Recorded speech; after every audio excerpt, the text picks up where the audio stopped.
Hello everyone. इस video में मैं पटना के इम्तिहान पब्लिकेशन के BPSC 67th prelims practice set के सेट 6 के क्वेश्चंस को डिस्कस करने जा रहा हूं। आप इस वीडियो को लाइक कीजिए, शेयर कीजिए और यदि चैनल को सब्सक्राइब नहीं किए हैं तो प्लीज़ इस चैनल को सब्सक्राइब कीजिए, क्योंकि ये सारे क्वेश्चंस आने वाले बीपीएससी 67th री एग्ज़ाम में आपको फ़ायदा पहुँचाएँगे, आपके लिए निश्चित रूप से फ़ायदेमंद साबित होंगे। तो चलिए शुरू करते हैं। क्वेश्चन नंबर 1, 2022 शीतकालीन ओलंपिक के उद्घाटन समारोह में भाग लेने वाले एकमात्र भारतीय एथलीट आरिफ खान ने किस ओलंपिक खेल के लिए क्वालिफाई किया था? स्कीइंग के लिए क्वालिफाई किया था। राइट ऑप्शन सी है। आरिफ शीतकालीन ओलंपिक के 2 अलग अलग आयोजनों के लिए क्वालिफाई करने वाले पहले भारतीय एथलीट भी हैं। उन्होंने 2022 शीतकालीन ओलंपिक में स्लैलम और ज्वाइंट स्लैलम स्कीइंग स्पर्धाओं के लिए क्वालिफाई किया था। नेक्स्ट, ग्राफिक उपन्यास अथर्व दी ओरिजिन के लेखक कौन है, जिसमें क्रिकेटर महेंद्र सिंह धोनी को सुपर हीरो अथर्व के रूप में चित्रित किया गया है? तो वह है रमेश थमिलमनी। राइट ऑप्शन बी है। नेक्स्ट, केंद्रीय सड़क परिवहन और राजमार्ग मंत्री नितिन गडकरी और बिहार के मुख्यमंत्री नीतीश कुमार ने संयुक्त रूप से बिहार के किस शहर में 14.5 किलोमीटर लंबे रेल सह सड़क पुल का उद्घाटन किया? तो मुंगेर में किया गया। राइट ऑप्शन ए है। केंद्रीय सड़क परिवहन और राजमार्ग मंत्री श्री नितिन गडकरी ने 696 करोड़ रुपए की लागत से मुंगेर में NH 333B पर गंगा नदी पर 14.5 किलोमीटर लंबे रेल सह सड़क पुल का उद्घाटन किया। Next, national river interlinking policy के तहत स्थापित पहला संस्थान कौन सा है? तो वो है केन बेतवा लिंक परियोजना प्राधिकरण। केन बेतवा लिंक परियोजना प्राधिकरण। राइट ऑप्शन सी है। केंद्र सरकार ने राष्ट्रीय नदी जोड़ो नीति के तहत पहली पहल को लागू करने के लिए केन बेतवा लिंक परियोजना प्राधिकरण का गठन किया, जो उत्तर प्रदेश और मध्य प्रदेश के सूखे बुंदेलखंड क्षेत्र में लगभग 11 लाख हेक्टेयर भूमि को सिंचाई के तहत लाने का प्रयास किया गया है। नेक्स्ट, भारत ने व्यापार बाधाओं को कम करने के लिए निम्न में से किस देश के साथ वर्क प्लान 2022 पर हस्ताक्षर किए हैं? तो जर्मनी के साथ हस्ताक्षर किया गया है। राइट ऑप्शन सी है। भारत और जर्मनी के बीच क्वालिटी इंफ्रास्ट्रक्चर को मजबूत करने, व्यापार में तकनीकी बाधाओं को कम करने, उत्पाद सुरक्षा बढ़ाने और उपभोक्ता संरक्षण को मजबूत करने के लिए वर्क प्लान 2022 पर हस्ताक्षर किए गए हैं। नेक्स्ट, भारत सरकार ने किस वर्ष तक 5 मिलियन टन ग्रीन हाइड्रोजन के उत्पादन के लक्ष्य को प्राप्त करने की रणनीति के तहत एक भाग के रूप में ग्रीन हाइड्रोजन और ग्रीन अमोनिया नीति को अधिसूचित किया है? तो 2030 तक। राइट ऑप्शन डी है। भारत सरकार ने राष्ट्रीय हाइड्रोजन मिशन की दिशा में एक कदम बढ़ाते हुए अपनी हरित हाइड्रोजन नीति के पहले चरण को अधिसूचित किया है। मिशन का उद्देश्य भारत को हरित हाइड्रोजन हब बनाना है और उसके जलवायु लक्ष्यों को पूरा करने में मदद करना है।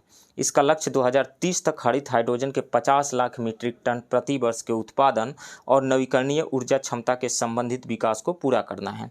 ग्लासगो में COP26 शिखर सम्मेलन में भारत ने 2070 तक कार्बन तटस्थ यानी कार्बन न्यूट्रल होने का संकल्प लिया है। नेक्स्ट, प्रधानमंत्री नरेंद्र मोदी ने किस शहर में एशिया के सबसे बड़े गोवर्धन बायो CNG संयंत्र का उद्घाटन किया है? तो इंदौर में किया है। राइट ऑप्शन बी है।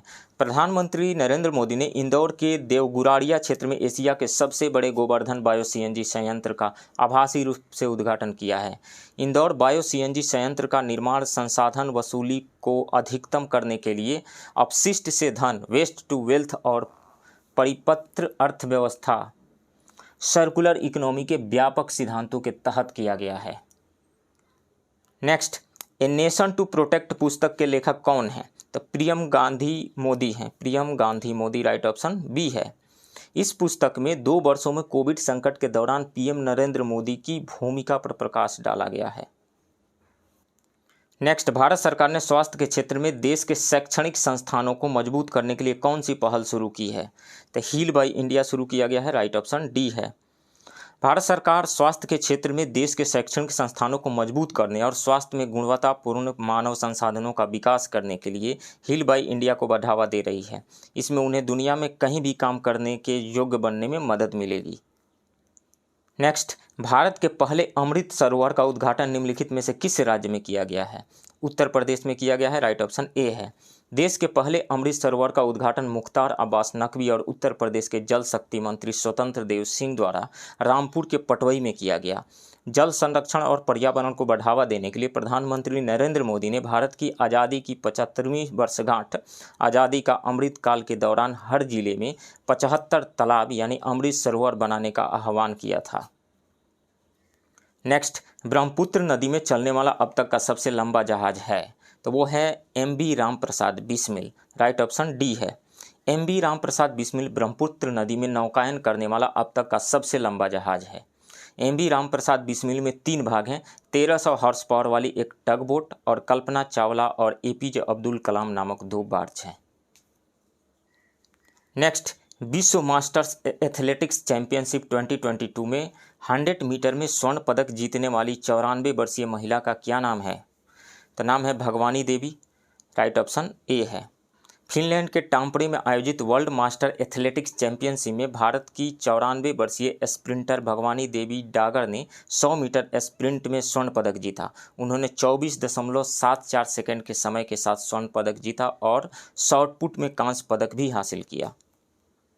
सॉरी, यहाँ पे ऑप्शन बी में है भगवानी देवी। राइट ऑप्शन बी होगा। ए में भगवानी रानी है, वो सही नहीं है, भगवानी देवी।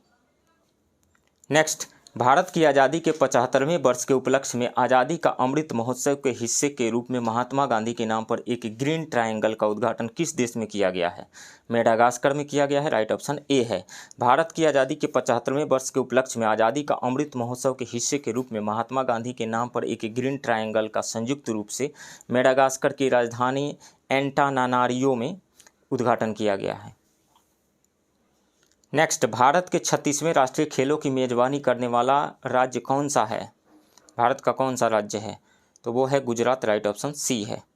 नेक्स्ट, किस भारतीय राज्य या केंद्र शासित प्रदेश ने जर्मनी को जीआई टैग किए गए कालीनों की पहली खेप का निर्यात किया है?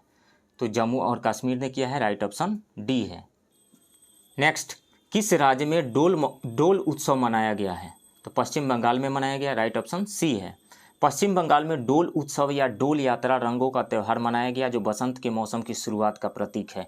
यह त्यौहार भगवान कृष्ण और राधा को समर्पित है और पूर्णिमा के दिन मनाया जाता है। यह बंगाली कैलेंडर के अनुसार वर्ष का अंतिम त्यौहार भी है।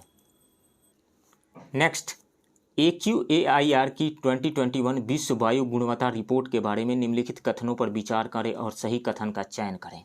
2021 में बांग्लादेश दुनिया का सबसे प्रदूषित देश रहा, ये सही है। नई दिल्ली दुनिया की सबसे प्रदूषित राजधानी है, ये भी सही है। भिवाड़ी राजस्थान इस सूची में सबसे ऊपर है और उसके बाद गाजियाबाद उत्तर प्रदेश का स्थान आता है, ये भी सही है।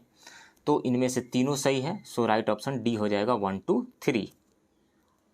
नेक्स्ट, बेहतर मृदा स्वास्थ्य के लिए कार्बन न्यूट्रल खेती करने वाला देश का पहला राज्य कौन सा है? तो केरल है। राइट ऑप्शन बी है। केरल देश का पहला राज्य है जो चयनित स्थानों में कार्बन तटस्थ खेती के तरीकों को पेश करेगा, जिसके लिए केरल सरकार ने 2022-23 के बजट में 6 करोड़ रुपया आवंटित किए हैं। नेक्स्ट, पाक जल डमरू मध्य में तैरने वाली सबसे कम उम्र की और सबसे तेज महिला तैराक कौन बन गई है? तो जिया राय बन गई है। राइट ऑप्शन ए है। पैरा तैराक जिया राय जिन्हें ऑटिज्म है, तलाई मन्नार श्रीलंका के तलाई मल्लार से धनुषकोडी भारत तक पाक जलडमरू मध्य में तैरने वाली दुनिया की सबसे कम उम्र की और सबसे तेज महिला तैराक बन गई है। उन्होंने 13 घंटे 10 मिनट में 28.5 किलोमीटर की दूरी तय की। उन्होंने 13 साल 10 महीने की उम्र में यह कारनामा किया है। नेक्स्ट, विश्व एथलेटिक्स चैंपियनशिप 2022 के संदर्भ में निम्नलिखित कथनों पर विचार कीजिए। नीरज चोपड़ा ने विश्व एथलेटिक्स चैंपियनशिप में पुरुषों की भाला फेंक स्पर्धा में 90.13 मीटर के अपने सर्वश्रेष्ठ थ्रो के साथ रजत पदक जीता। ये रजत पदक तो जीता लेकिन 90.13 मीटर के भाला फेंक में नहीं। कितनी दूरी तक उन्होंने भाला फेंका था? 88.13 मीटर तक, 88.13 ना कि 90.13। तो ये गलत है। सेकंड, नीरज चोपड़ा विश्व एथलेटिक्स चैंपियनशिप में रजत पदक जीतने वाले पहले भारतीय हैं, ये सही है। एंडरसन पीटर्स ने पुरुषों की भाला फेंक स्पर्धा में स्वर्ण पदक जीता, ये भी सही है। तो इसमें से 2 और 3 सही है, बी ऑप्शन सही होगा। नेक्स्ट, सबसे प्रतिष्ठित साहित्यिक पुरस्कारों में से एक सरस्वती सम्मान 2021 किसे प्रदान किया जाएगा? तो प्रोफेसर रामदरस मिश्रा को प्रदान किया जाएगा। राइट ऑप्शन बी है। किसके लिए? उनकी कविता संग्रह मैं तो यहाँ हूँ के लिए। नेक्स्ट, किस राज्य सरकार ने छात्रों के लिए स्कूली पाठ्यक्रम में भगवत गीता को शामिल करने की घोषणा की है? तो गुजरात ने किया है, इसमें से कोई नहीं है। So none of the above, right option E हो जाएगा। गुजरात के शिक्षा मंत्री जीतू बाघानी ने 17 मार्च को घोषणा की कि भगवत गीता को शैक्षणिक वर्ष 2022-23 से शुरू करने वाले कक्षा 6 से 12 के छात्रों के लिए स्कूली पाठ्यक्रम में शामिल किया जाएगा। गुजरात के बाद हिमाचल प्रदेश कक्षा 9 से 12 के छात्रों के लिए अपने पाठ्यक्रम के हिस्से के रूप में भगवत गीता लाने वाला दूसरा राज्य बन गया है। नेक्स्ट, 2010 से बाघों की आबादी को दोगुना करने के लिए किस टाइगर रिजर्व को प्रतिष्ठित अंतर्राष्ट्रीय TX2 पुरस्कार 2022 से सम्मानित किया गया है, यानी T×2? तो वो है Sathyamangalam tiger reserve. Right option ए है। तमिलनाडु में सत्यमंगलम टाइगर रिजर्व को 2010 से अपनी बाघों की आबादी को दोगुना करने के लिए प्रतिष्ठित अंतर्राष्ट्रीय T×2 कहें या TX2 पुरस्कार से सम्मानित किया गया है। नेपाल के बर्दिया राष्ट्रीय उद्यान को भी जंगली बाघों की आबादी को दोगुना करने के लिए संयुक्त रूप से इस पुरस्कार से सम्मानित किया गया है। TX2 पुरस्कार उन अभयारण्यों को दिया जाता है जो 2010 के बाद से बाघों की आबादी में उल्लेखनीय और औसत दर्जे की वृद्धि प्राप्त करते हैं। नेक्स्ट, संगीत जगत के कई सितारों का इस वर्ष निधन हो गया। इनमें से किनका संबंध संतूर वादन से था? तो संतूर वादन से दो लोगों का संबंध था, पंडित शिव कुमार शर्मा एवं पंडित भजन सोपोरी। तो इसमें से मोर देन वन हो जाएगा। राइट ऑप्शन ई हो जाएगा। पंडित सुखराम कौन है? ये हैं भारत के पूर्व केंद्रीय मंत्री। और पंडित बिरजू महाराज का संबंध किससे था? तो नर्तक से, कथक से, कथक नर्तकी से। Next, India state of forest report ISFR 2021 के बारे में निम्नलिखित कथनों पर विचार करें। कुल वन और वृक्ष आवरण देश के भौगोलिक क्षेत्रफल का 24.62% है। यस, ये सही है। पर्वतीय जिलों में वनावरण इन जिलों के कुल भौगोलिक क्षेत्रफल का 37.53% है। नहीं, 37.53% तो नहीं है, 40.17% है। 40.17% है। मतलब पर्वतीय जिलों में वनावरण इन जिलों के कुल भौगोलिक क्षेत्रफल का 40.17% है। तो ये तो गलत दिया हुआ है। जनजातीय जिलों में कुल वन क्षेत्र इन जिलों के भौगोलिक क्षेत्रफल का 40.17% है। नहीं, वो है 37.53% है। यानी जनजातीय जिलों में कुल वन क्षेत्र इन जिलों के भौगोलिक क्षेत्रफल का 37.53% है। तो ये भी गलत है। उत्तर पूर्वी क्षेत्र में कुल वन क्षेत्र उसके भौगोलिक क्षेत्रफल का 64.66% है। ये बिल्कुल सही है। उत्तर पूर्वी क्षेत्र में कुल वन क्षेत्र उसके भौगोलिक क्षेत्रफल का 64.66% है। ये सही है। तो इसमें से सही कौन सा है? अब ये स्टेटमेंट 1 सही है एंड स्टेटमेंट 4 सही है। 2 गलत है, 2 और 3। तो 2 और 3 जो है ऊपर दिए गए कथनों में से कौन सा सही नहीं है ये चुनना है। तो सही नहीं है 2 और 3। सो राइट ऑप्शन सी हो जाएगा। नेक्स्ट, बिहार के किस शहर में पहला फायर ब्रिगेड प्रशिक्षण संस्थान बनाया जाएगा? तो बिहटा में बनाया जाएगा। राइट ऑप्शन बी है। बिहार में फायरमैन के लिए अपनी तरह का पहला आधुनिक प्रशिक्षण केंद्र होगा ये बिहटा में बनने वाला फायर ब्रिगेड प्रशिक्षण संस्थान। नेक्स्ट, निम्न में से किस एक्ट या प्रावधान द्वारा ईस्ट इंडिया कंपनी को बंगाल, बिहार और उड़ीसा के लिए विधि बनाने का प्राधिकार प्रदान किया गया? तो वो था act of settlement 1781, act of settlement 1781। Right option B है। भारत में संवैधानिक विकास की शुरुआत 1773 के रेगुलेटिंग एक्ट द्वारा होती है। इस एक्ट द्वारा भारत में कंपनी के कार्यों को नियमित और नियंत्रित करने का पहला कदम उठाया गया, पहला प्रयास किया गया। आगे चलकर रेगुलेटिंग एक्ट की कमियों को दूर करने के लिए एक्ट ऑफ सेटलमेंट 1781 लाया गया। इस एक्ट के अनुसार ईस्ट इंडिया कंपनी की सरकार को बंगाल, बिहार और उड़ीसा के लिए भी विधि बनाने का अधिकार प्रदान कर दिया गया। नेक्स्ट, भारतीय राजनीतिक व्यवस्था में सर्वोच्च कौन है? तो भारतीय राजनीतिक व्यवस्था में संविधान सर्वोच्च है। राइट ऑप्शन डी होगा। भारत का संविधान अपना प्राधिकार भारत की जनता से प्राप्त करता है। भारतीय संविधान के अनुसार भारत का सर्वोच्च पदाधिकारी राष्ट्रपति होता है। भारत की संसद कानून बनाने वाली सर्वोच्च संस्था है। कानून का इंटरप्रिटेशन करने वाली सर्वोच्च संस्था जो है सर्वोच्च न्यायालय है।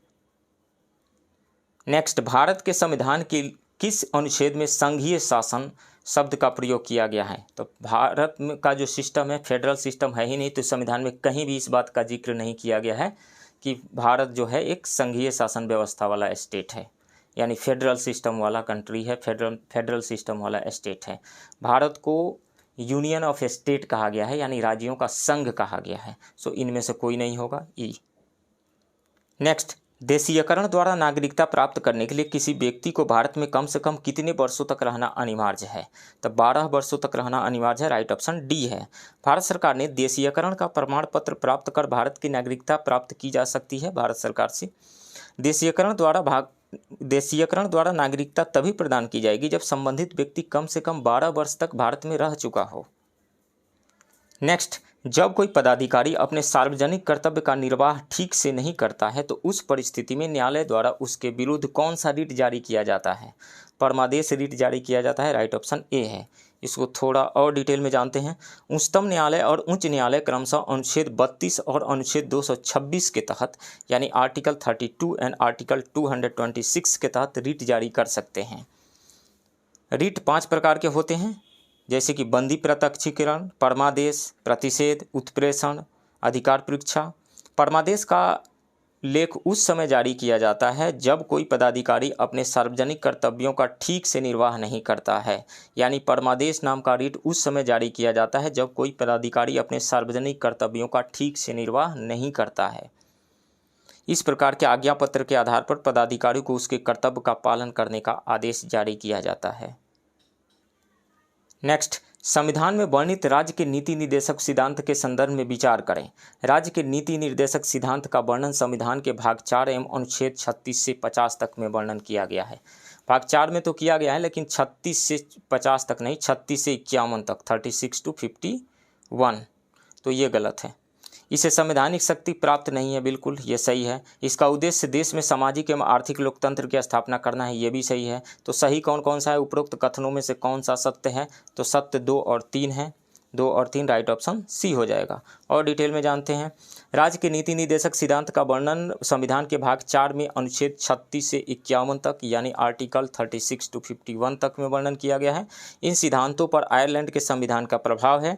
इसे न्यायालय द्वारा लागू नहीं करवाया जा सकता, यानी इसे वैधानिक शक्ति प्राप्त नहीं है। फिर भी यह शासन व्यवस्था का मूलभूत आधार है। इन तत्वों को लागू करने के लिए कानून बनाना पड़ता है। इस सिद्धांतों का उद्देश्य देश में सामाजिक एवं आर्थिक लोकतंत्र की स्थापना करना है। नेक्स्ट, वित्तीय आपात की उद्घोषणा संसद के दोनों सदनों द्वारा मंजूरी मिलने के बाद अधिकतम कितने दिनों तक प्रभावी रह सकता है? तो ये अधिकतम कितने दिनों तक प्रभावी रहेगा, इसका वर्णन नहीं किया गया है, राइट ऑप्शन ई होगा, नन ऑफ द एबव। राष्ट्रपति को संविधान के अनुच्छेद 360 के तहत वित्तीय आपात की उद्घोषणा करने की शक्ति प्रदान की गई है। वित्तीय आपात की घोषणा को घोषित तिथि के 2 माह के भीतर संसद की स्वीकृति में लेना अनिवार्य है। एक बार यदि संसद के दोनों सदनों से इसे मंजूरी प्राप्त हो जाए तो वित्तीय आपात अनिश्चित काल के लिए तब तक प्रभावी रहेगा जब तक इसे वापस न लिया जाए। यह 2 बातों को इंगित करता है। इसकी अधिकतम समय सीमा निर्धारित नहीं की गई है। इसे जारी रखने के लिए संसद की पुनः मंजूरी आवश्यक नहीं है। वित्तीय आपात की घोषणा को मंजूरी देने वाला प्रस्ताव संसद के किसी भी सदन द्वारा समान बहुमत से पारित किया जाता है। राष्ट्रपति द्वारा किसी भी समय एक अनुवर्ती घोषणा द्वारा वित्तीय आपात की घोषणा वापस ली जा सकती है। ऐसी घोषणा को किसी संसदीय मंजूरी की आवश्यकता नहीं है। नेक्स्ट, उपराष्ट्रपति के चुनाव के निर्वाचक मंडल में निम्न में से कौन शामिल होते हैं? संसद के दोनों सदनों के निर्वाचित सदस्य नहीं, मनोनीत भी भाग लेते हैं। संसद और राज्य विधानमंडलों के निर्वाचित सदस्य नहीं, राज्य विधानमंडल के निर्वाचित सदस्य हों या कोई भाग नहीं लेता है। संसद और राज्य विधानमंडलों के निर्वाचित और मनोनीत दोनों सदस्य, संसद के निर्वाचित और मनोनीत दोनों सदस्य, ये गलत है, सी सही है। सॉरी, संसद और राज्य विधानमंडलों के निर्वाचित और मनोनीत दोनों सदस्य, राज्य विधानमंडल के निर्वाचित और मनोनीत कोई भी भाग नहीं लेता है। संसद के निर्वाचित और मनोनीत दोनों सदस्य भाग लेते हैं, तो ये सही है। तो इसमें से सही कौन सा है? डी है, राइट ऑप्शन डी हो जाएगा। संसद के निर्वाचित और मनोनीत दोनों सदस्य उपराष्ट्रपति के चुनाव के निर्वाचक मंडल में शामिल होते हैं, यानी ये वोट देते हैं। नेक्स्ट, बिहार के पंचायती राज व्यवस्था के संदर्भ में निम्न कथनों पर विचार करें। बिहार में त्रिस्तरीय पंचायती व्यवस्था विद्यमान है, ये सही है। प्रत्येक स्तर पर महिलाओं के लिए 50% आरक्षण की व्यवस्था की गई है, ये भी सही है। ग्राम पंचायतों में उप मुखिया का चुनाव प्रत्यक्ष रूप से जनता द्वारा होता है, नहीं, अप्रत्यक्ष रूप से होता है, सो ये गलत है। ब्लॉक स्तर पर प्रमुख का चुनाव अप्रत्यक्ष होता है, ये सही है। तो इसमें से गलत कौन सा है? गलत 3 है, केवल 3, राइट ऑप्शन बी होगा। बिहार में त्रिस्तरीय पंचायती व्यवस्था ग्राम स्तर पर, ब्लॉक स्तर पर एवं जिला स्तर पर लागू है। बिहार पंचायती राज अधिनियम के तहत प्रत्येक स्तर पर महिलाओं के लिए 50% आरक्षण की व्यवस्था की गई है। इस अधिनियम के अंतर्गत ग्राम स्तर पर उप मुखिया का चुनाव अप्रत्यक्ष रूप से होता है। साथ ही ब्लॉक स्तर पर प्रमुख एवं जिला स्तर पर जिला परिषद चेयरमैन का चुनाव भी अप्रत्यक्ष रूप से ही होता है। नेक्स्ट क्वेश्चन, निम्नलिखित में कौन संघ सूची का विषय है? तो संघ सूची का जो विषय है वो है जनगणना एवं बैंकिंग। जनगणना कराना संघ सूची का केंद्र सरकार का काम है, बैंकिंग भी केंद्र सरकार के अंतर्गत ही आता है। सो इसमें से 2 है, C and D, right option E हो जाएगा। कीमत नियंत्रण एवं कारखाना, ये दोनों जो है समवर्ती सूची का विषय है। नेक्स्ट, निम्नलिखित में से किस संविधान संशोधन अधिनियम द्वारा संसद को यह अधिकार दिया गया है कि वह संविधान के किसी भी हिस्से का संशोधन कर सकती है? तो वो है 24वां संविधान संशोधन अधिनियम, राइट ऑप्शन बी है।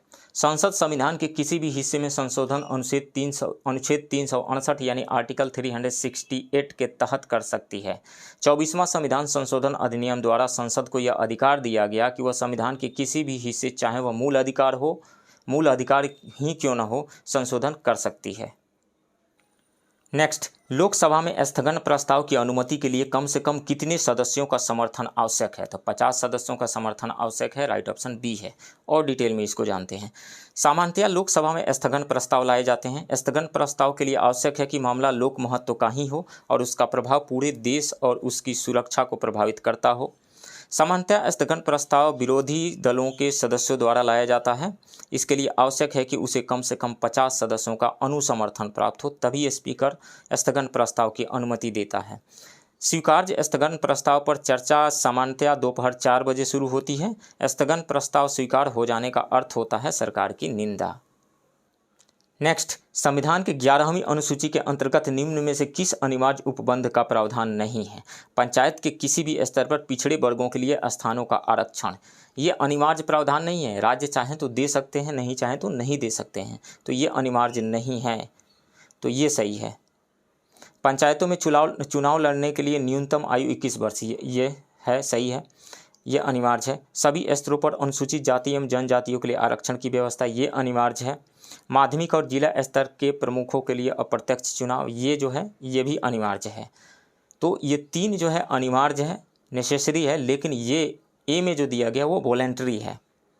तो अनिवार्य उपबंध का प्रावधान नहीं है। कौन सा नहीं है? पंचायत के किसी भी स्तर पर पिछड़े वर्गों के लिए स्थानों का आरक्षण देना अनिवार्य प्रावधान नहीं है। सो राइट ऑप्शन ए होगा। क्वेश्चन नंबर 40, बिंबिसार ने जब अंग राज्य को मगध में मिलाया तब उस समय अंग का राजा कौन था? तब ब्रह्मदत्त था, राइट ऑप्शन ए है। बुद्ध के जन्म से पूर्व लगभग 6ठी शताब्दी ईसा पूर्व में भारतवर्ष 16 महाजनपदों में बटा था, जिनका उल्लेख अंगुत्तर निकाय में मिलता है। उस समय भारत के 16 महाजनपदों में से 3 मगध, अंग और बज्जी बिहार में था। मगध के राजा बिंबिसार ने अंग के अंतिम राजा ब्रह्मदत्त के समय अंग राज्य को मगध साम्राज्य में मिला लिया था। नेक्स्ट, प्रसिद्ध बौद्ध लेखक हरिभद्र किस पाल शासक के राज्यसभा से संबंधित था? तो धर्मपाल के राज्यसभा से संबंधित था, राइट ऑप्शन बी है। पाल वंश के महान शासक धर्मपाल के राज्यसभा से प्रसिद्ध बौद्ध लेखक हरिभद्र का संबंध था। धर्मपाल ने 770 से 810 ईस्वी तक शासन किया था। इसे परम सौगात से भी संबोधित किया गया है। गुजराती कवि शोडल ने धर्मपाल को उत्तरापत स्वामी की उपाधि से संबोधित किया है। नेक्स्ट, किस सल्तनत काल के सुल्तान ने दरिया खां नुहानी को बिहार का प्रशासक नियुक्त किया था? तो सिकंदर लोदी ने किया था, राइट ऑप्शन डी है। सिकंदर लोदी के बिहार अभिलेख से ज्ञात होता है कि 1495-96 में जौनपुर के शासक हुसैन शाह सरकी को पराजित कर उसने दरिया खां नुहानी को बिहार का प्रशासक नियुक्त किया था। नेक्स्ट, बक्सर के युद्ध के समय हुए इलाहाबाद की संधि के उपरांत रॉबर्ट क्लाइव ने किसे बिहार का उप दीवान नियुक्त किया था? सीताब राय को नियुक्त किया था। राइट ऑप्शन डी है। प्लासी के युद्ध के पश्चात लॉर्ड क्लाइव ने मीर जाफर के पुत्र मीरन को बिहार का उप नवाब नियुक्त किया, लेकिन वास्तविक सत्ता बिहार के नायब नाजिम राजा रामनारायण के हाथों में थी। बक्सर के युद्ध के बाद हुए इलाहाबाद के संधि के बाद क्लाइव ने बिहार में उप दीवान राजा सीताब राय को नियुक्त किया, वहीं बंगाल के लिए मोहम्मद रजा खां को नियुक्त किया। 1772 ईस्वी में वारेन हेस्टिंग्स ने सीताब राय को अपदस्थ कर उसके पुत्र कल्याण सिंह को राय रायन की उपाधि प्रदान की थी। नेक्स्ट, बिहार में अस्थायी बंदोबस्त व्यवस्था कब लागू की गई थी? 1793 में लागू की गई थी। राइट ऑप्शन बी है। बिहार में अस्थायी बंदोबस्त व्यवस्था को गवर्नर जनरल लॉर्ड कॉर्नवालिस द्वारा 1793 ईस्वी में लागू किया गया था। नेक्स्ट, 1857 ईस्वी के विद्रोह के दौरान किस तारीख को पटना में मार्शल लॉ लागू किया गया था? तो 30 जुलाई 1857 को लागू किया गया था। राइट ऑप्शन ए है। 25 जुलाई 1857 को दानापुर छावनी में 3 रेजिमेंटों के सैनिकों ने विद्रोह कर दिया और अगले दिन शाहाबाद जिले में प्रवेश किया तथा कुंवर सिंह को अपना नेता चुना। 30 जुलाई को कंपनी की सरकार ने पटना, शाहाबाद, सारण, मुजफ्फरपुर और चंपारण जिलों में मार्शल लॉ लागू कर दिया था। नेक्स्ट, अप्रैल 1939 में गया में हुए अखिल भारतीय किसान सम्मेलन की अध्यक्षता किसके द्वारा की गई थी? तो आचार्य नरेंद्र देव के द्वारा की गई थी। राइट ऑप्शन डी है। नेक्स्ट, निम्न में से किस क्षेत्र में दक्कन ट्रैप का विस्तार है? तो महाराष्ट्र में है, कर्नाटक में नहीं है, मेघालय में नहीं है, उड़ीसा में नहीं है, ओनली महाराष्ट्र में इन सभी ऑप्शन में से है। सो राइट ऑप्शन ए है। दक्कन ट्रैप का निर्माण मेसोजोइक महाकल्प के क्रेटेशियन कल्प में हुआ था। इस समय विदर्भ क्षेत्र में ज्वालामुखी के दरारी उद्भेदन से लावा का बृहद उद्गार हुआ। वह लगभग 5 लाख वर्ग किलोमीटर का क्षेत्र इससे आच्छादित हो गया। इस क्षेत्र में 600 से 1500 मीटर तथा कहीं कहीं 3000 मीटर की मोटाई तक बेसाल्टिक लावा एवं डोलोमाइट का जमाव मिलता है। दक्कन ट्रैप महाराष्ट्र का अधिकांश भाग, गुजरात तथा मध्य प्रदेश में फैला है। इसका अतिरिक्त टुकड़ों के रूप में झारखंड, छत्तीसगढ़ तथा तमिलनाडु में भी फैला है।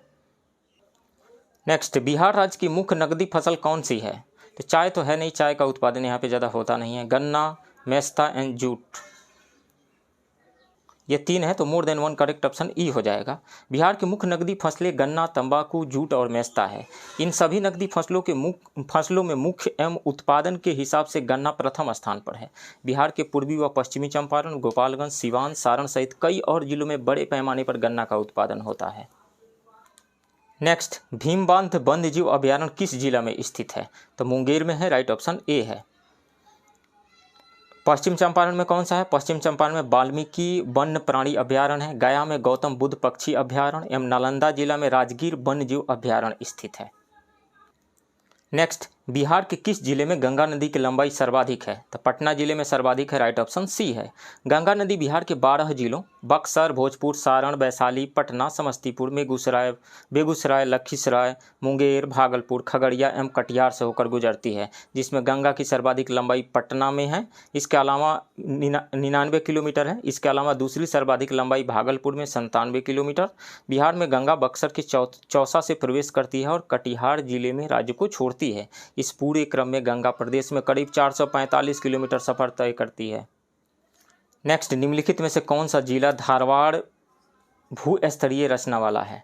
तो जमुई भी है, नवादा भी है, मुंगेर है, राजगीर है, सभी है। सो राइट ऑप्शन ई हो जाएगा, मोर देन 1। धारवाड़ भूस्तरीय रचना बिहार के दक्षिणी पूर्वी भाग में पाई जाती है, जिसका विस्तार जमुई, नवादा, मुंगेर में स्थित खड़गपुर की पहाड़ी, राजगीर और बोधगया आदि क्षेत्रों में है। सिस्ट, स्लेट, क्वार्टजाइट और कंग्लोमेरेट इसी वर्ग की चट्टानें हैं। नेक्स्ट, 2020-21 में बिहार की शस्य गहनता कितनी है? शस्य गहनता का मतलब आप लोग समझते हैं क्या होता है? शस्य गहनता, शस्य गहनता का मतलब होता है किसी एक क्षेत्र में एक साल में कितनी फसल उगाई जा रही है, कितने नंबर ऑफ फसल्स उगाए जा रहे हैं, फसलों की कितनी संख्या उगाई जा रही है। तो ये है 144%। राइट ऑप्शन ए है। नेक्स्ट, देवताल झील किस दर्रे में स्थित है? तो माना दर्रा में स्थित है। राइट ऑप्शन सी है। देवताल झील माना दर्रा में स्थित है। इससे सरस्वती नदी निकलती है, जो अलकनंदा की सहायक नदी है। माना दर्रा उत्तराखंड की कुमायूं पहाड़ियों में स्थित है। यह नंदा देवी जीवमंडल आरक्षित क्षेत्र से लेकर जास्कर पर्वत के पूर्वी छोर तक विस्तृत है। यह दर्रा गढ़वाल, उत्तराखंड के गढ़वाल को तिब्बत से जोड़ता है। इस दर्रे को माना, चिड़तबतयाला अथवा डूंगरीला दर्रे के नाम से भी जाना जाता है। नेक्स्ट, जापान में द्वीपों का उत्तर से दक्षिण की ओर सही क्रम है, क्या है? जापान के मुख्यतः 4 द्वीपों का उत्तर से दक्षिण की ओर सही अनुक्रम जो है वो है होकाइडो, होन्शु, शिकोकू तथा क्यूशू द्वीप। होकाइडो, होन्शु, शिकोकू तथा क्यूशू द्वीप। सो राइट ऑप्शन ए हो जाएगा ये।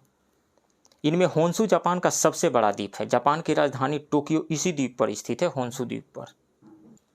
नेक्स्ट, विश्व की सबसे ऊंची चोटियां किस प्रकार के पर्वतों में पाई जाती हैं? तो अधिकांशतः विश्व की सर्वोच्च चोटियां नवीन मोड़दार बलित पर्वतों में ही स्थित है। विश्व की प्रथम 10 सर्वोच्च चोटियां हिमालय पर्वत श्रेणी में ही स्थित है। विश्व की सबसे ऊंची चोटी माउंट एवरेस्ट भी इसी में है। तो नवीन मोड़दार पर्वत राइट ऑप्शन डी है।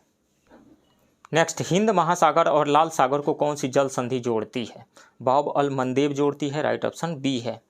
हिंद महासागर और लाल सागर को बाब अल मंदेब जल संधि जोड़ती है, जबकि सुंडा जल संधि जावा सागर को हिंद महासागर से जोड़ती है। हरमुज जल संधि फारस की खाड़ी एवं ओमान की खाड़ी को जोड़ती है।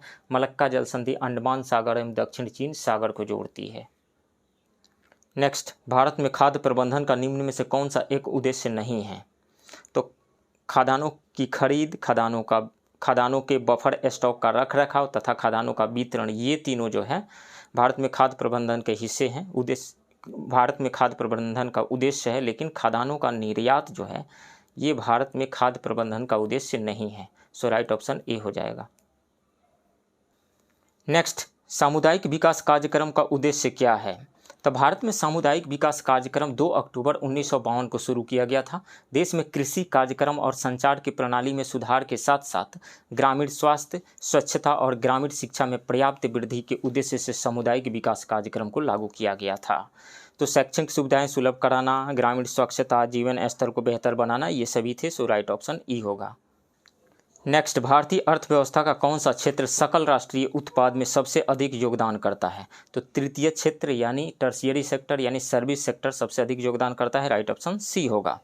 तृतीय क्षेत्र का सकल राष्ट्रीय उत्पाद में वर्ष 2021-22 में आर्थिक समीक्षा 2020-21 के अनुसार 54% योगदान है, यानी 54%। नेक्स्ट, बजट 2022-23 के अनुसार पीएम गति शक्ति मास्टर प्लान के तहत कितने किलोमीटर रेलवे नेटवर्क को कवच के तहत लाया जाएगा? तो 2000 राइट ऑप्शन बी है। 2022-23 में देशी विश्व स्तरीय प्रौद्योगिकी और क्षमता वृद्धि कवच के तहत रेल मार्ग नेटवर्क में 2000 किलोमीटर जोड़ा जाएगा। अगले 3 साल के दौरान 400 उत्कृष्ट वंदे भारत रेलगाड़ियों का निर्माण होगा। अगले 3 साल के दौरान मल्टी मॉडल लॉजिस्टिक के लिए 100 पीएम गति शक्ति कार्गो टर्मिनल विकसित किए जाएंगे। नेक्स्ट, दुर्लभ मुद्रा हार्ड करेंसी का आशय उस मुद्रा से है जो विकसित देशों की है, राइट ऑप्शन सी होगा। विकसित देशों की जो मुद्रा है उसको हार्ड करेंसी कहा जाता है। हार्ड करेंसी इसलिए कहा जाता है क्योंकि सप्लाई के कंपैरिजन में डिमांड इसकी ज़्यादा रहती है, इसलिए आसानी से ये प्राप्त नहीं हो पाती। नेक्स्ट, जनगणना 2011 के अनुसार भारत का सबसे अधिक जनसंख्या वाला शहर कौन सा है? तो वो है मुंबई, राइट ऑप्शन ए होगा। उसके बाद है दिल्ली, उसके बाद कोलकाता, देन चेन्नई। नेक्स्ट, निम्नलिखित में से किस राज्य में तांबे का सर्वाधिक उत्पादन होता है? तो मध्य प्रदेश में होता है, राइट ऑप्शन ए है। भंडारण की दृष्टि से सबसे बड़ा राज्य जो है वो राजस्थान है, उत्पादन की दृष्टि से मध्य प्रदेश। नेक्स्ट, छठी आर्थिक गणना के अनुसार किस राज्य में उद्योगों की अधिकतम वृद्धि दर है? तो अधिकतम वृद्धि दर जो है मणिपुर का है, राइट ऑप्शन ए है। इसका कितना है? 121.07% है। उसके बाद है असम, जहां का 107.99% वृद्धि दर है। उसके बाद है सिक्किम, 100.07 यानी 100.07% है। नेक्स्ट, निम्नलिखित क्षेत्रों में से किस क्षेत्र में विदेशी प्रत्यक्ष निवेश एफडीआई की अनुमति नहीं है? लॉटरी व्यवसाय में नहीं है, चिटफंड में नहीं है, निधि कंपनी में नहीं है, जुआ और कैसीनो सहित सट्टेबाजी में भी नहीं है। तो इन सब में नहीं है, राइट ऑप्शन ई होगा। नेक्स्ट, निम्नलिखित में से कौन सा मिलान असत्य है? खाद्यान्न फसल है, इधर उत्पादन में प्रथम स्थान किसका था? मक्का के उत्पादन में कर्नाटक का प्रथम स्थान है, सही है। चना के उत्पादन में महाराष्ट्र का नहीं, चना के उत्पादन में मध्य प्रदेश का स्थान है, एमपी। तो ये गलत है। चावल के उत्पादन में पश्चिम बंगाल का प्रथम स्थान है, गेहूं के उत्पादन में उत्तर प्रदेश का प्रथम स्थान है। तो बाकी सही है, लेकिन ये बी वाला गलत है। नेक्स्ट, 2011 की जनगणना के अनुसार निम्नलिखित में से किस राज्य की जनसंख्या वृद्धि दर ऋणात्मक रही थी? तो वो है नागालैंड, राइट ऑप्शन बी है। यहाँ की जो जनसंख्या की वृद्धि दर जो रही वो -0.47% रही, decadal growth rate. Next, angel का नियम किसके बीच संबंध बताता है? तो ये बताता है मांग की मात्रा और उपभोक्ताओं की आय के बीच संबंध। राइट ऑप्शन ए होगा। नेक्स्ट, बाइकोम सत्याग्रह आंदोलन क्यों चलाया गया था? तो मंदिर में निम्न जाति के प्रवेश के लिए चलाया गया था। राइट ऑप्शन बी है।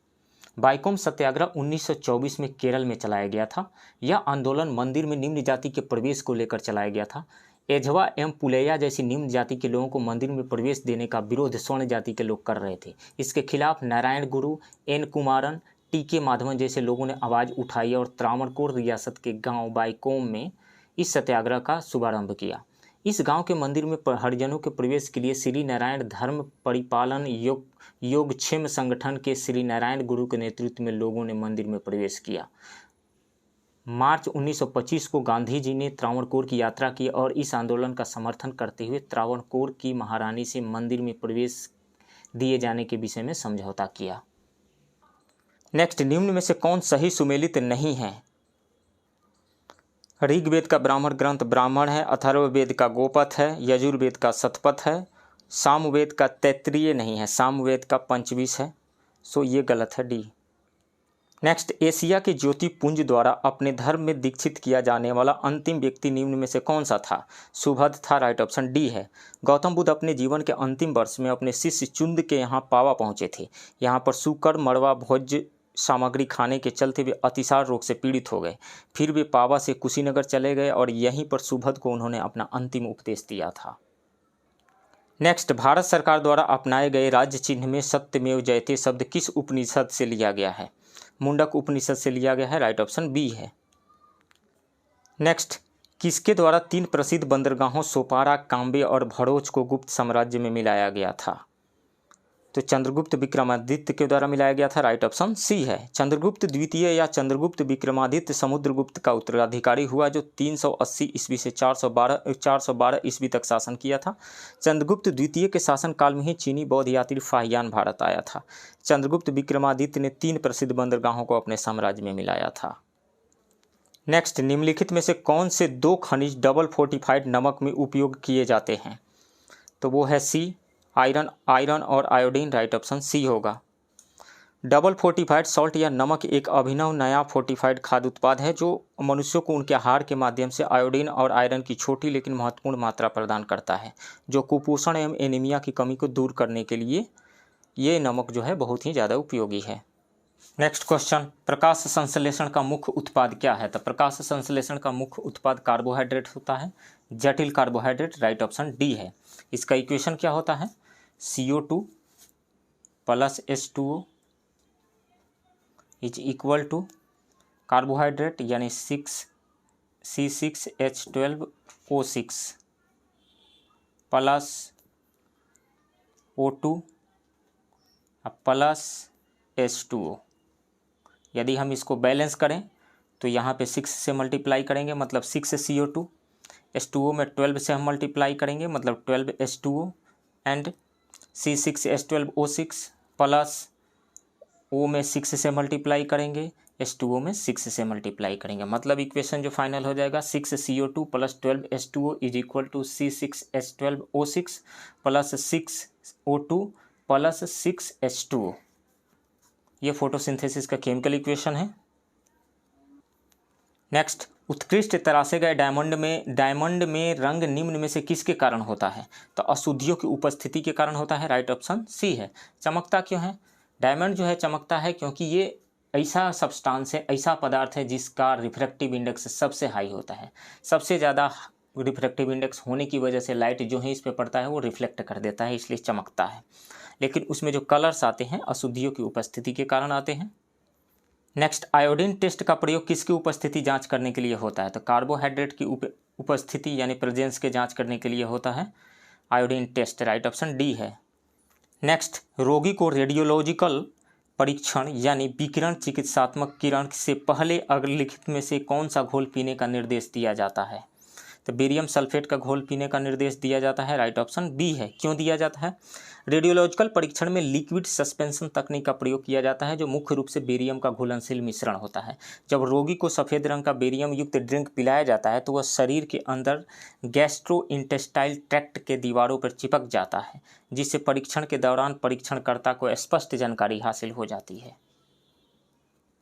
नेक्स्ट, कार्बन मोनोऑक्साइड और नाइट्रोजन के गैसीय मिश्रण को कहा जाता है, क्या कहा जाता है? प्रोड्यूसर गैस कहा जाता है, राइट ऑप्शन सी है। नेक्स्ट, एक कंपित क्वार्ट्ज क्रिस्टल द्वारा हवा में उत्पन्न अल्ट्रासोनिक तरंगे किस तरंग गति का एक उदाहरण है? तो अनुदैर्घ्य तरंग गति का उदाहरण है, मतलब लॉन्गिट्यूडनल वेव का एक एग्जाम्पल है, राइट ऑप्शन सी है। ये longitudinal wave and transverse wave क्या होते हैं? लॉन्गिट्यूडनल वेव वैसे वेव को कहा जाता है जिसमें कि यदि वो किसी मीडियम में ट्रेवल करे, मीडियम में प्रोपेगेट करे, तो उस मीडियम के पार्टिकल का ऑसिलेशन वेव के प्रोपेगेशन के परपेंडिकुलर डायरेक्शन में हो, तो इस तरह के उसके डायरेक्शन में हो, वेव के प्रोपेगेशन के डायरेक्शन में हो, तो उसको लॉन्गिट्यूडनल वेव कहा जाता है। और यदि परपेंडिकुलर डायरेक्शन में हो तो उसको ट्रांसवर्स वेव कहा जाता है। लॉन्गिट्यूडनल वेव का क्या एग्जांपल हो गया? एक तो यहाँ पे है और एक साउंड वेव है लॉन्गिट्यूडनल वेव का एग्जांपल। ट्रांसवर्स वेव का कौन सा एग्जांपल है? Wave on string. लाइट भी एक ट्रांसवर्स ही वेव है। नेक्स्ट, एक माध्यम से दूसरे माध्यम में तिरछी यात्रा करते समय प्रकाश के विक्षेपित होने की घटना किस नाम से जानी जाती है? तो अपवर्तन यानी रिफ्रैक्शन के नाम से जानी जाती है। जब लाइट किसी एक मीडियम से दूसरे मीडियम में, मान लीजिए ये मीडियम 1 है और ये मीडियम 2 है, मीडियम 2, तो जब मीडियम 1 से मीडियम 2 में कोई तिरछी लाइट रे जाएगी, तिरछी लाइट रे, तो या तो ये नॉर्मल से दूर मुड़ेगी या नॉर्मल की तरफ मुड़ेगी। यदि रेयरर से डेंसर में जा रही है तो नॉर्मल की ओर बेंड कर जाएगी, और यदि डेंसर से रेयरर में जा रही है तो नॉर्मल से अवे बेंड कर जाएगी। ये मीडियम के रिफ्रैक्टिव इंडेक्स पे, यानी दोनों मीडियम के रिलेटिव रिफ्रैक्टिव इंडेक्स पे डिपेंड करेगा कि नॉर्मल की ओर बेंड करेगी या नॉर्मल से अवे बेंड करेगी। ये फिनोमिनन जो है लाइट का अपवर्तन, लाइट का रिफ्रैक्शन कहलाता है। नेक्स्ट, खारे पानी को शुद्ध पानी में परिवर्तित करने की प्रक्रिया को कहा जाता है, रिवर्स ऑस्मोसिस कहा जाता है। आरओ का पानी, तो रिवर्स ऑस्मोसिस, उत्क्रमण परासरण, राइट ऑप्शन डी है। नेक्स्ट, जब वस्तु को अनंत पर रखा जाता है तो उत्तल दर्पण द्वारा बनने वाले प्रतिबिंब की प्रकृति क्या होती है? तो ये उत्तल दर्पण है। इस अनंत पे यदि बहुत दूर किसी ऑब्जेक्ट को हम रख देते हैं तो इसका एक छोटा सा फोकस के पास में ही एक छोटा सा वर्चुअल इमेज बनता है, इरेक्ट बनता है, यानी सीधा और आभासी बनता है। सो राइट ऑप्शन ए हो जाएगा। नेक्स्ट, निम्नलिखित में से कौन सी विद्युत शक्ति की वाणिज्यिक इकाई है? Commercial unit of the electricity, electric power, तो वो होता है किलोवाट आवर। किलोवाट आवर, इसको 1 यूनिट कहा जाता है। 1 किलोवाट आवर को 1 यूनिट कहा जाता है। किलोवाट आवर क्या है? ये एक एनर्जी का यूनिट है। सो राइट ऑप्शन ए हो जाएगा, किलोवाट आवर। नेक्स्ट, मानव शरीर में कौन सा विटामिन सबसे आसानी से संश्लेषित किया जा सकता है? तो सबसे आसानी से सिंथेसाइज होने वाला जो विटामिन है, सनलाइट के प्रेजेंस में तुरंत सिंथेसाइज हो जाता है, वो है vitamin D. Right option D है। नेक्स्ट, वनस्पति तेलों के हाइड्रोजनीकरण में निम्नलिखित में से किस उत्प्रेरक का उपयोग किया जाता है? निकिल का उपयोग किया जाता है, राइट ऑप्शन डी है। इक्वेशन क्या होता है? वनस्पति ऑयल, वनस्पति जो ऑयल है इसमें यदि हम हाइड्रोजन गैस मिला देते हैं और निकिल के प्रेजेंस में जब हम गर्म कर देते हैं इसको 170 डिग्री सेल्सियस तक, तो बन जाता है वनस्पति घी, वेजिटेबल घी बन जाता है। सो राइट ऑप्शन जो हो जाएगा डी, निकेल के प्रेजेंस में। नेक्स्ट, लोहे के साथ निम्नलिखित में से किस धातु का प्रयोग उसे जंग मुक्त बनाने के लिए किया जाता है? तो क्रोमियम का राइट ऑप्शन सी है। क्रोमियम धातु का उपयोग लोहे के साथ जंग मुक्त मिश्र धातु बनाने के लिए किया जाता है। स्टेनलेस स्टील लौह आधारित मिश्र धातुओं का एक समूह है। इसकी संरचना में 11% क्रोमियम होता है। क्रोमियम लोहे को जंग लगने से रोकता है और गर्मी प्रतिरोधी गुण भी प्रदान करता है। नेक्स्ट, मनुष्य के कानों में कितनी हड्डियां होती है? तो एक कान में 3, कौन कौन? मेलियस, इनकस और स्टेपिच, और दूसरे कान में भी 3, 6 होती है टोटल। राइट ऑप्शन डी है। नेक्स्ट, किसी परमाणु में उपस्थित 2 इलेक्ट्रॉनों की चारों क्वांटम संख्याएं एक समान नहीं हो सकती, यह किसका सिद्धांत है? इसे कहा जाता है पॉली एक्सक्लूजन प्रिंसिपल, पॉली अपवर्जन सिद्धांत। राइट ऑप्शन बी है। किसी किसी भी परमाणु में उपस्थित 2 इलेक्ट्रॉन, जैसे मान लीजिए एक ऑर्बिट है, एक ऑर्बिटल है, इसमें 2 इलेक्ट्रॉन होते हैं, ये इलेक्ट्रॉन 2 इलेक्ट्रॉन हैं, तो इसके 3 क्वांटम नंबर्स तो सेम हो सकते हैं। कौन से? Principal quantum number n, azimuthal quantum number l and magnetic quantum number m कहिए। ये तीनों क्वांटम नंबर सेम तो हो सकते हैं, लेकिन चौथा जो क्वांटम नंबर होता है स्पिन क्वांटम नंबर s, वो एक इलेक्ट्रॉन के लिए यदि प्लस हाफ होगा तो दूसरे के लिए माइनस हाफ होगा, माइनस हाफ। इसका क्या मतलब हुआ? मतलब एक का स्पिन अप है तो दूसरे का स्पिन डाउन होगा। तो चारों प्रिंसिपल क्वांटम नंबर सेम नहीं हो सकते हैं। और ये स्पिन क्वांटम नंबर्स क्या होते हैं? जैसे अर्थ जो है सन के अराउंड रिवॉल्व करती है तो अपने एक्सिस के अराउंड रोटेट भी करती है। रोटेशन और रिवॉल्यूशन एक साथ चलते रहता है, धीरे धीरे रोटेट करते हुए रिवॉल्व करते रहती है। उसी तरीक़े से इलेक्ट्रॉन जब किसी न्यूक्लियस के अराउंड रिवॉल्व करता है तो अपने एक्सिस के अराउंड वो रोटेट करते हुए रिवॉल्व करता है। तो यदि एक इलेक्ट्रॉन का रोटेशन क्लॉकवाइज है तो दूसरे का एंटी क्लॉकवाइज होगा। मतलब एक का स्पिन को यदि प्लस हाफ लिखें तो दूसरे के स्पिन को हम माइनस हाफ लिखेंगे, यानी स्पिन क्वांटम नंबर सेम नहीं होगा किसी एक ऑर्बिटल के इलेक्ट्रॉन का। तो चारों क्वांटम नंबर्स जो होंगे वो किसी भी एक इलेक्ट्रॉन के, किसी 2 इलेक्ट्रॉन के लिए सेम नहीं हो सकते हैं। ये है पॉली एक्सक्लूजन प्रिंसिपल। नेक्स्ट, निम्नलिखित में से किसमें चतुष्फलकीय आणविक ज्यामिति होती है? चतुष्फलकीय मतलब टेट्राहेड्रल ज्योमेट्री किसका होता है? तब मीथेन का टेट्राहेड्रल ज्योमेट्री होता है, मीथेन का टेट्राहेड्रल ज्योमेट्री। और किसका इसमें से होगा? अमोनियम आयन का होता है, NH4 प्लस का, NH, इसको ब्रैकेट में घेरिए और प्लस दे दीजिए। तो इन दोनों का टेट्राहेड्रल ज्योमेट्री होता है, मीथेन एंड अमोनियम आयन का। सो मोर देन 1 करेक्ट ऑप्शन हो जाएगा, राइट ऑप्शन ई होगा यहाँ पे। नेक्स्ट, किस धातु की अपेक्षिक क्रियाशीलता, अभिक्रियाशीलता सबसे अधिक होती है? तो सबसे ज़्यादा होता है पोटेशियम का, राइट ऑप्शन जो होगा वो डी होगा, पोटेशियम। उसके बाद में सोडियम, देन और किसी का होता है। सबसे ज़्यादा जो होता है अल्कली मेटल्स रिएक्टिव होते हैं सबसे ज़्यादा। पीरियोडिक टेबल में जो लेफ्ट में जो ग्रुप है जिसको अल्कली ग्रुप कहा जाता है, अल्कली मेटल कहा जाता है, इनकी रिएक्टिविटी सबसे ज़्यादा होती है। उसमें पोटेशियम सबसे ऊपर है, सबसे ज़्यादा रिएक्टिव होता है पोटेशियम होता है। ऊपर नहीं है लेकिन सबसे ज़्यादा, मतलब रिएक्टिविटी सीरीज में सबसे ऊपर है पोटेशियम। पोटेशियम मोर रिएक्टिव होता है। पोटेशियम और सोडियम इतने ज़्यादा रिएक्टिव होते हैं, मतलब ऑक्सीजन के टुवार्ड्स इतने ज़्यादा रिएक्टिव होते, इतने फास्ट रिएक्शन करते, इतनी जल्दी रिएक्शन कर लेते हैं कि उस तुरंत यदि हाथ पे हम रखें तो हथेली पे आग पकड़ लेगा, कहीं पर यदि खुला में रखते तो ये तुरंत इनमें आग पकड़ लेता है और जलने लगते हैं। इतने रिएक्टिव होते हैं ऑक्सीजन के टुवार्ड्स ही, इसलिए इनको रखा जाता है केरोसिन ऑयल में डुबो करके।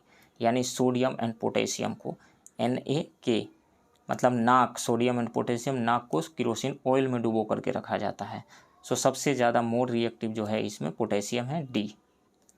नेक्स्ट, दही में अनेक सूक्ष्म जीव पाए जाते हैं जिनमें लैक्टोबैसिलस नामक जीवाणु प्रमुख है जो दूध को दही में परिवर्तित कर देता है। यह जीवाणु कैसे, किस प्रक्रिया की सहायता से दूध को दही में परिवर्तित करता है? तो यह दूध में रिप्रोडक्शन के थ्रू, यानी दूध में जनन करके ये दूध को दही में बदल देता है, राइट ऑप्शन बी है। नेक्स्ट, निम्नलिखित में से किसका प्रयोग सामान्यतः खाद्य पदार्थों के परिरक्षण हेतु किया जाता है? तो sodium benzoate and sodium metabisulphide का यूज किया जाता है परिरक्षण के लिए, राइट ऑप्शन ई हो जाएगा, मोर देन 1। नेक्स्ट, निम्नलिखित में से कौन एक वायरस जनित बीमारी नहीं है? तो वायरस से इन्फ्लुएंजा होता है, रेबीज होता है, खसरा होता है, लेकिन टेटनस वायरस से नहीं होता है, यह बैक्टीरिया से होता है। सो राइट ऑप्शन ए होगा। नेक्स्ट, रक्त का वह तरल भाग जो हल्का पीला एवं गाढ़ा होता है, जो रक्त के आयतन का लगभग 55% होता है तथा इसमें 90 to 92% जल पाया जाता है, वो कौन है? वो है प्लाज्मा, राइट ऑप्शन बी है। प्लाज्मा रक्त का वह तरल भाग होता है जो हल्के पीले रंग का गाढ़ा तरल पदार्थ होता है जिसमें 90 से 92% जल पाया जाता है। इसमें फाइब्रिनोजन, ग्लोबुलिन तथा एल्बुमिन नामक प्रोटीन पाया जाता है। नेक्स्ट, प्लेग्रा नामक बीमारी किस विटामिन की कमी से होता है? तो विटामिन B3 की कमी से होता है, राइट ऑप्शन डी है। यह विटामिन मांस, मछली, अंडा, दूध, मशरूम, अमरूद आदि में प्रचुर मात्रा में पाया जाता है। नेक्स्ट, अल्टरनेटिंग करंट यानी AC को डायरेक्ट DC करंट में बदलने के लिए निम्नलिखित में से किस यंत्र का उपयोग किया जाता है? रेक्टिफायर का उपयोग किया जाता है, राइट ऑप्शन डी है। रेक्टिफायर जो है AC को DC में बदल देता है। कैसे बदलता है? मान लीजिए यहाँ पे AC आ रहा है, ये AC इनपुट हमने दिया है यहाँ पे थोड़ा सा ऐसे कर दीजिए तो AC इनपुट है, ये ट्रांसफार्मर है, यहाँ से इधर जा रहा है, ट्रांसफार्मर से निकल रहा है। अब हम क्या करेंगे, यहाँ पे आउटपुट मिल रहा है तो ये AC ही आउटपुट मिलेगा। अब हम क्या करते हैं, AC को DC में बदलने के लिए यहाँ पे डायोड लगा देंगे।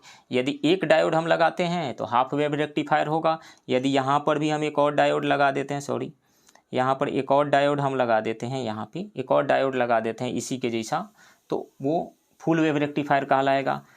एक और होता है ब्रिज रेक्टिफायर, यानी रेक्टिफायर 3 टाइप के होते हैं, half wave rectifier, full wave rectifier and bridge rectifier. Bridge rectifier में क्या होगा, यहीं पे हम क्या करें, 4 गो लगा देंगे यहाँ से। जैसे यहाँ पे एक डायोड लगा दिया, फिर यहाँ पे एक डायोड लगा दिया, फिर यहाँ पे एक डायोड लगा दिया, ठीक है, फिर यहाँ पे एक डायोड लगा दिया। 4 डायोड यदि हम लगा दें तो उसको ब्रिज रेक्टिफायर कहा जाता है। 4 डायोड को लगा करके अच्छे से अरेंजमेंट कर देंगे, सूटेबल अरेंजमेंट दे देंगे तो उसको ब्रिज रेक्टिफायर कहा जाएगा। नेक्स्ट, किसी परितंत्र के निर्माण में निम्नलिखित में से कौन सहायक नहीं होता है? तो पौधे भी शामिल होते हैं उसमें, प्राणी, अजैव घटक, सूक्ष्मजीव, ये सभी मिल करके परितंत्र का निर्माण करते हैं। तो राइट ऑप्शन हो जाएगा all of the above. Next, sphagnum किस प्रकार के पादप का उदाहरण है? तो ये मॉस का उदाहरण है, राइट ऑप्शन बी है। नेक्स्ट, निम्नलिखित में से कौन एक जड़ का उदाहरण नहीं है? तो आलू, बंडा एवं अदरक ये जो है रूपांतरित तना है, लेकिन चुकंदर जो है जड़ है। जड़ में क्या आता है, गाजर, सलजम, चुकंदर, मूली, ये सभी जड़ के उदाहरण हैं, जबकि आलू, बंडा, हल्दी, अदरक, प्याज ये सभी रूपांतरित तना है। तो आलू, बंडा एवं अदरक ये रूपांतरित तना है, ये तीनों जड़ के उदाहरण नहीं है। जड़ का उदाहरण कौन सा है, चुकंदर है जड़ का उदाहरण। तो A, B एंड D ये 3 जो हो जाएगा, मोर देन 1 करेक्ट ऑप्शन होगा। ये तीनों जो है जड़ के उदाहरण नहीं है, सो राइट ऑप्शन E होगा। नेक्स्ट, धान की फसल की एक सामान्य बीमारी खैरा रोग किसके कारण होता है? तो जिंक की कमी के कारण होता है, राइट ऑप्शन बी है। नेक्स्ट, भारत में किस क्रम की चट्टानें उच्च धात्विक खनिजों की उपस्थिति के मामले में सर्वाधिक समृद्ध मानी जाती है? तो धारवाड़ क्रम की चट्टानें सर्वाधिक समृद्ध मानी जाती है, राइट ऑप्शन डी है। भारत में धारवाड़ क्रम की चट्टानें उच्च धात्विक खनिजों की उपस्थिति के मामले में सर्वाधिक समृद्ध मानी जाती है। ये चट्टानें कर्नाटक, मध्य प्रदेश, झारखंड, मेघालय, राजस्थान आदि राज्यों में पाई जाती है। इस शैल समूह में सोना, मैग्नीज, अयस्क, लौह अयस्क, क्रोमियम, तांबा, यूरेनियम आदि जैसे खनिज पाए जाते हैं।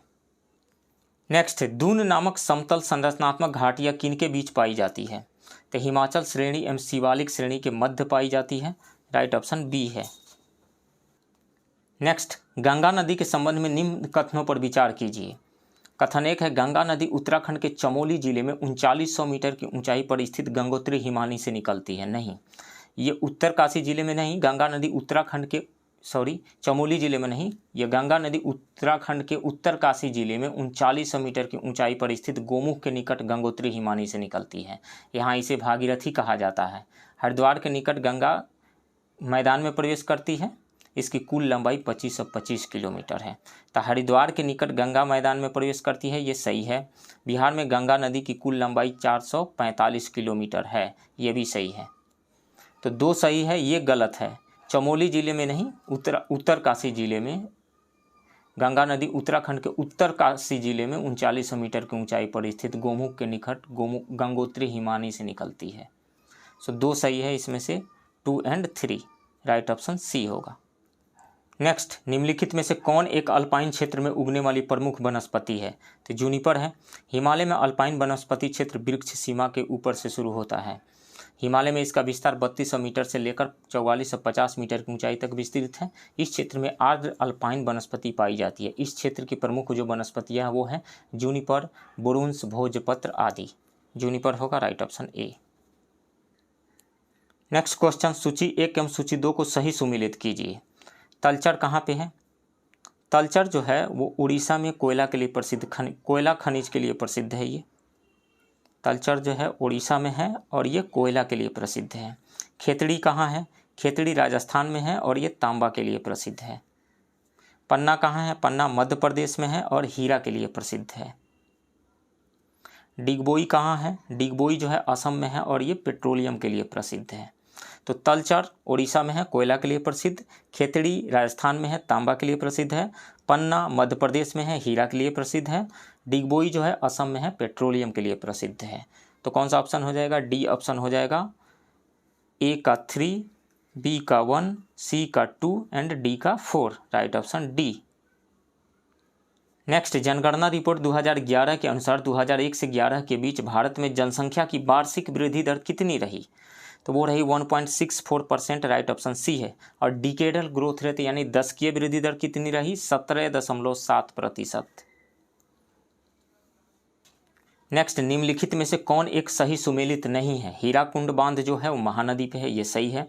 भाखड़ा नांगल परियोजना सतलज नदी पे है, ये भी सही है। उकाई परियोजना ताप्ती नदी पे है, ये भी सही है। माता टीला परियोजना रामगंगा नदी पे नहीं है। माता टीला परियोजना जो है वो बेतवा नदी पे है। रामगंगा नदी पे कौन सी है परियोजना? रामगंगा परियोजना रामगंगा नदी पे है। सो डी सही नहीं है, राइट ऑप्शन डी होगा।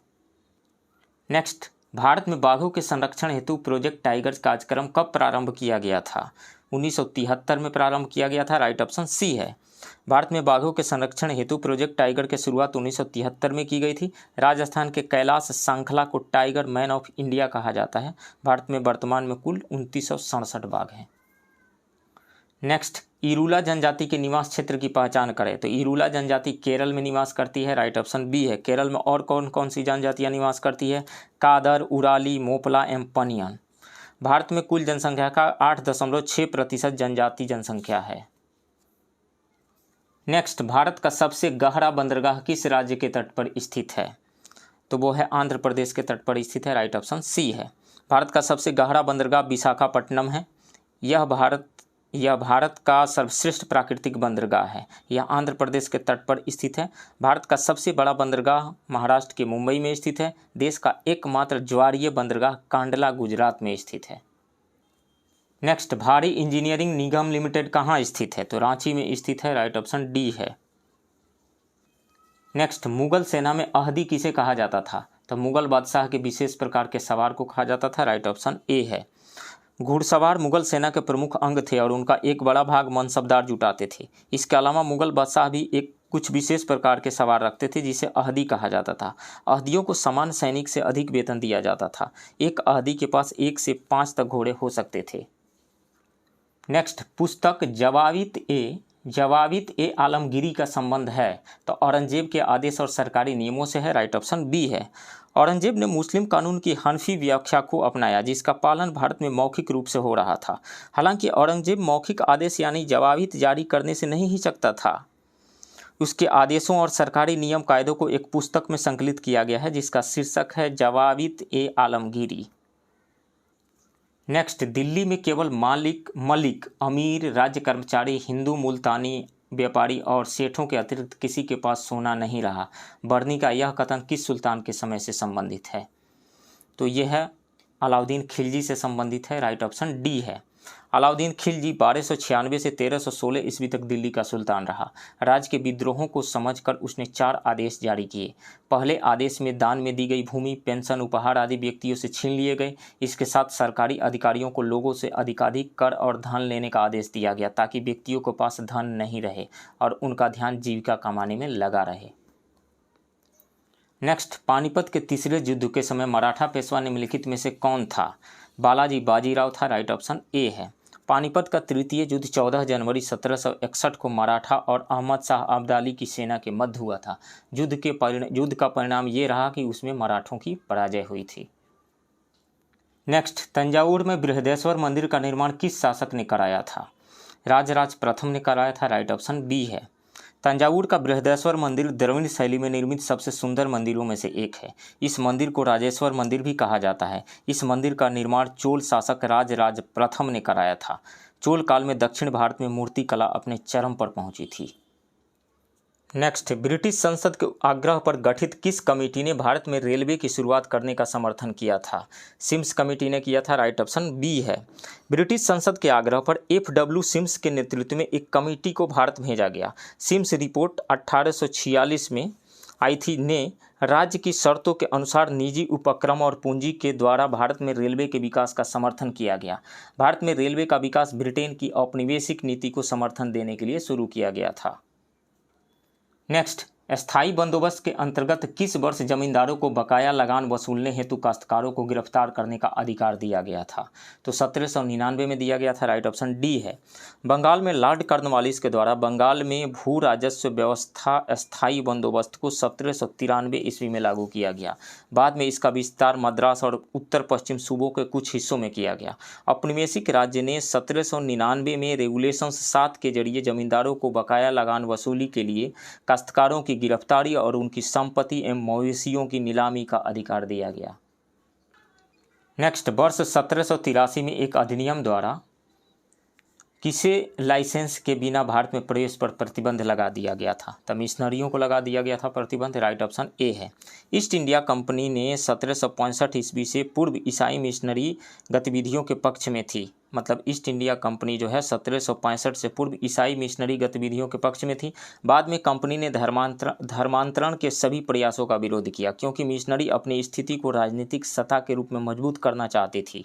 1783 ईस्वी में बिना लाइसेंस के भारत में प्रवेश पर मिशनरियों पर रोक लगा दी गई। 1813 ईस्वी के चार्टर एक्ट में मिशनरियों को ईसाई धर्म प्रचार की अनुमति प्रदान की गई। नेक्स्ट, भारतीय राष्ट्रवाद का जन्म पारंपरिक देशभक्ति से हुआ, जो भूमि, भाषा और पंथ से लगाव की एक सामाजिक स्तर पर सक्रिय भावना थी। यह कथन किसका है? यह कथन C.A. बेयली का है। राइट ऑप्शन ए है। नेक्स्ट, 1857 के विद्रोह के समय झांसी में ब्रिटिश सेना का नेतृत्व किसने किया था? सर ह्यूरोज ने किया था। राइट ऑप्शन बी है। जेम्स नील ने बनारस एवं इलाहाबाद में नेतृत्व किया था। कोलिन कैंपबेल ने लखनऊ और कानपुर में किया था। ह्यूरोज झांसी में, विलियम टेलर बिहार में नेतृत्व किया था। नेक्स्ट, रॉलेट एक्ट के संबंध में असत्य कथन चुनिए। इस एक्ट से एक विशेष अदालत की स्थापना हुई, ये सही है।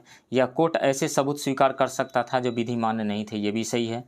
इसके निर्णय के विरुद्ध सिर्फ वायसराय से अपील की जा सकती थी, नहीं, इसके निर्णय के विरुद्ध किसी से कहीं भी अपील नहीं की जा सकती थी, सो ये गलत है। प्रांतीय सरकार को बिना वारंट के तलाशी, गिरफ्तारी तथा बंदी प्रत्यक्षीकरण का अधिकार दिया गया था, ये भी सही है। गलत कौन सा है? सी, सो राइट ऑप्शन सी होगा। नेक्स्ट, सविनय अवज्ञा आंदोलन के बाद गांधी जी की देशव्यापी यात्रा का नाम क्या था? हरिजन यात्रा था। राइट ऑप्शन डी है। सविनय अवज्ञा आंदोलन के द्वितीय चरण में 4 जनवरी 1931 को गांधी जी को गिरफ्तार कर लिया गया। अगस्त 1933 को उन्हें जेल से रिहा कर दिया गया। 7 नवंबर 1933 को उन्होंने वर्धा से हरिजन यात्रा प्रारंभ की। जुलाई 1934 तक उन्होंने 20,000 किलोमीटर की यात्रा की। इस दौरान हरिजन सेवक संघ के लिए कोष एकत्रित किया गया। नेक्स्ट, किस एक्ट या अधिनियम में एक अखिल भारतीय संघ की स्थापना की चर्चा की गई थी? तो भारत सरकार अधिनियम 1935 में की गई थी। राइट ऑप्शन ए है। भारत सरकार अधिनियम 1935 के अनुसार प्रस्तावित संघ में सभी ब्रिटिश भारतीय प्रांतों, मुख्य आयुक्तों के प्रांतों तथा सभी भारतीय प्रांतों का सम्मिलित होना अनिवार्य था। ब्रिटिश प्रांत, मुख्य आयुक्त वाले प्रांत तथा भारतीय प्रांतों का सम्मिलित होना अनिवार्य था। हालांकि देशी रियासतों का सम्मिलित होना वैकल्पिक था। यह संघ कभी भी अस्तित्व में नहीं आया। नेक्स्ट, सुभाष चंद्र बोस ने पहली बार कांग्रेस के किस अधिवेशन की अध्यक्षता की थी? तो हरिपुरा की अध्यक्षता की थी 1938 में। राइट ऑप्शन डी है। नेक्स्ट, निम्न राज्यों पर विचार करें: कश्मीर, जूनागढ़, हैदराबाद। आज़ादी के बाद भारत में विलय के क्रम को सबसे पहले से शुरू कर चुनिए। तो कश्मीर का विलय अक्टूबर 1947 में, मतलब विलय पत्र पर हस्ताक्षर हुआ था। कब? अक्टूबर 1947 में। जूनागढ़ का विलय नवंबर 1947 में हुआ था, जनमत संग्रह के थ्रू। हैदराबाद का विलय जो हुआ था वो नवंबर 1949 में सैन्य कार्रवाई से हुआ था। तो सबसे पहले Jammu Kashmir, then Junagadh, then Hyderabad. So 1, 2, 3 right option A होगा। नेक्स्ट, मेरठ षड्यंत्र केस 1929 का संबंध किस समूह से है? तो श्रमिक समूह से है। राइट ऑप्शन ए है। मार्च 1929 में सरकार द्वारा 31 श्रमिक नेताओं को गिरफ्तार कर मेरठ लाया गया एवं उन पर मुकदमा चलाया गया। गिरफ्तार नेताओं पर आरोप लगा कि ये सम्राट को भारत की प्रभुसत्ता से वंचित करने का प्रयास कर रहे थे। गिरफ्तार प्रमुख श्रमिक नेताओं में S.A. Dange, Joglekar, Philip Spratt, Ben Bradley तथा शौकत उस्मानी शामिल थे। नेक्स्ट, किस एक्ट को मुंह बंद करने वाला अधिनियम भी कहा जाता है? तो वर्नाकुलर प्रेस एक्ट 1878 को कहा जाता है। राइट ऑप्शन ए है। लॉर्ड लिटन के कार्यकाल में 1878 में वर्नाकुलर प्रेस एक्ट यानी देसी भारतीय भाषा पत्र अधिनियम पारित किया गया। इस एक्ट के तहत प्रावधान था कि किसी भी भारतीय भाषा के समाचार पत्र में प्रकाशक या मुद्रक कोई ऐसी सामग्री प्रकाशित नहीं करेंगे जिससे सरकार के विरुद्ध असंतोष बढ़े। लॉर्ड रिपर ने 1882 में इस एक्ट को रद्द कर दिया था। नेक्स्ट, लोकमान्य तिलक ने होम रूल लीग की स्थापना कब की थी? अप्रैल 1916 में की थी। राइट ऑप्शन बी है। लोकमान्य बाल गंगाधर तिलक ने इंडियन होम रूल लीग की स्थापना अप्रैल 1916 में की। तिलक ने अपनी पहली home rule meeting Belgaum Karnataka में की थी। एनी बेसेंट ने सितंबर 1916 में मद्रास में all India home rule league की स्थापना की। जॉर्ज अरुंडेल को लीग का संगठन सचिव बनाया गया था। नेक्स्ट, जवाहरलाल नेहरू ने 1938 में किस अखबार का प्रकाशन शुरू किया था? नेशनल हेराल्ड का शुरू किया था। राइट ऑप्शन सी है। नेक्स्ट, भारत का प्रथम वायसराय कौन था? तो लॉर्ड कैनिंग थे। राइट ऑप्शन सी है। 1858 में भारत सरकार अधिनियम द्वारा कंपनी के शासन को समाप्त कर शासन का प्रत्यक्ष नियंत्रण ब्रिटिश क्राउन के हाथों में आया। इसके साथ ही गवर्नर जनरल को वायसराय की उपाधि दी गई। नेक्स्ट, निम्नलिखित में से कौन क्रांतिकारी संगठन नहीं था? मित्र मेला एक क्रांतिकारी संगठन था। अभिनव भारत सभा ये भी क्रांतिकारी संगठन। गदर दल ये भी क्रांतिकारी संगठन। नौजवान सभा ये भी क्रांतिकारी संगठन। तो ये सभी क्रांतिकारी संगठन ही थे। तो इसमें से नन ऑफ द एबव हो जाएगा। क्रांतिकारी संगठन कौन नहीं था? तो इसमें नन ऑफ द एबव हो जाएगा। राइट ऑप्शन ई होगा। मित्र मेला की स्थापना पूना में 1899 में हुई। अभिनव भारत सभा की स्थापना पूना में 1904 में बी डी सावरकर ने की। गदर दल की स्थापना सैन फ्रांसिस्को में मोहन सिंह भाकना और लाला हरदयाल ने की थी। नौजवान सभा की स्थापना लाहौर में 1926 में हुई थी। भगत सिंह इस संगठन से जुड़े थे। नेक्स्ट, तेभागा आंदोलन किस राज्य में चलाया गया था? तो बंगाल में चलाया गया था। कब? 1946 में चलाया गया था। राइट ऑप्शन सी है। और आंदोलनों के बारे में जान जाते हैं। चंपारण सत्याग्रह बिहार में चलाया गया था 1917 में। रामोसी विद्रोह महाराष्ट्र में 1877 से 87 के बीच हुआ था। खेड़ा सत्याग्रह गुजरात में 1918 में। बारदोली सत्याग्रह गुजरात में 1928 में। नेक्स्ट, हाल ही में चर्चा में रहा कंट्री फॉर पार्टिकुलर कंसर्न का संबंध निम्नलिखित में से किससे है? तो यह है धार्मिक स्वतंत्रता की चिंताजनक स्थिति संबंधी देशों की एक सूची से है। राइट ऑप्शन ए है। कंट्री फॉर पार्टिकुलर कंसर्न 1998 के अंतर्राष्ट्रीय धार्मिक स्वतंत्रता अधिनियम के तहत धार्मिक स्वतंत्रता के विशेष रूप से गंभीर उल्लंघन के दोषी राष्ट्र के संयुक्त राज्य सचिव द्वारा एक पदनाम है। नेक्स्ट, मार्च 2022 में पेरिस में हुए financial action task force FATF की छठी पूर्ण बैठक में निम्नलिखित में से किस देश को FATF की ग्रे सूची में शामिल किया गया है? तो UAE को शामिल किया गया है। राइट ऑप्शन डी है। 2 से 4 मार्च 2022 के मध्य पेरिस में FATF की छठी पूर्ण बैठक संपन्न हुई।